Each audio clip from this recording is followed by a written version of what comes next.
Dans les entreprises qui sont concernées par le pass sanitaire, lorsque le salarié refuse de présenter ce pass, plusieurs solutions s'offrent à l'employeur. Première solution, eh bien, ça va être la suspension du contrat de travail. Alors, je parle de solution, en réalité, c'est une obligation, puisque c'est ce que prévoit la loi du 5 août. Donc, l'employeur va suspendre le contrat de son salarié, qui va devoir se mettre en conformité avec les règles et donc va devoir présenter son pass sanitaire. Si au bout de 3 jours, la situation n'est pas réglée, l'employeur va devoir, au terme d'un entretien avec son salarié, évoquer cette situation pour voir un peu ce qu'on peut faire, par exemple le changer de poste ou le placer en télétravail. Bien entendu, au cours de cet entretien, ne doivent pas être évoquées les raisons pour lesquelles le salarié ne souhaite pas avoir de pass sanitaire ou se faire vacciner quand c'est l'obligation vaccinale qui est en compte. Deuxième solution, qui a fait parler d'elle, c'est le licenciement. Alors, la loi ne l'évoque pas. Pour autant,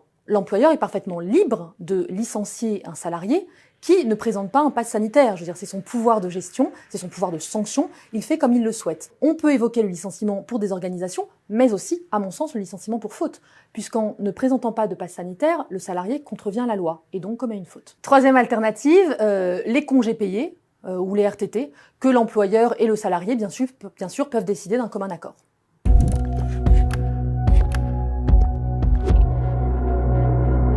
La vaccination, certainement pas. Mais j'ai envie de dire, c'est la même réponse aussi qui va s'appliquer au pass sanitaire. Un employeur ne peut pas exiger la présentation du pass sanitaire ou la vaccination lorsque cela n'est pas prévu par la loi. C'est assez curieux, parce qu'il y a beaucoup d'employeurs qui tentent quand même de le faire. Et en réalité, je pense que ça provient d'une confusion, puisque la loi vise les entreprises qui accueillent du public. Donc les employeurs ont pensé que dès lors qu'elles accueillaient du public en leur sein, comme les boutiques par exemple d'alimentaire ou de vêtements que vous pouvez croiser, ils étaient soumis au pass sanitaire, alors que pas du tout. On vise bien les entreprises qui sont listées par la loi du 5 août. Et lorsqu'on contrevient donc à cela et qu'on exige le pass sanitaire alors qu'on n'a pas le droit, c'est 1 an d'emprisonnement et 45 000 € d'amende. Bien sûr, ce sont des peines maximales.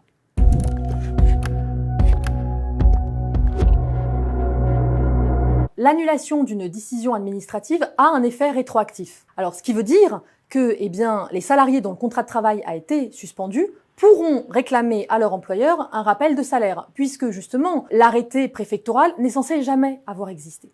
Une deuxième question se pose, c'est est-ce que l'employeur lui-même va pouvoir se retourner contre l'État? J'ai tendance à dire que oui. Pourquoi? Puisque en réalité, c'est à l'État d'assumer les conséquences d'un acte nul et pas à l'employeur lorsqu'il est étranger, en réalité, à la cause de nullité. Et c'est bien le cas ici, l'employeur est complètement étranger à la cause de nullité. Dans un premier temps, il reviendra à l'employeur de payer son salarié. Il me semble important ici quand même d'évoquer le communiqué de presse du 6 septembre dernier qui a justement indiqué que le pass sanitaire ne serait plus exigé dans certains centres commerciaux. Donc la question qui se pose, c'est là aussi, quid par rapport au rappel de salaire? Que va-t-il advenir pour les salariés? Pour Paris, je prends l'exemple de Paris parce qu'on a une décision du juge qui refuse de suspendre le pass sanitaire, et puis un arrêté préfectoral à venir qui va pour le coup, lui, arrêter le pass sanitaire au sein des centres commerciaux.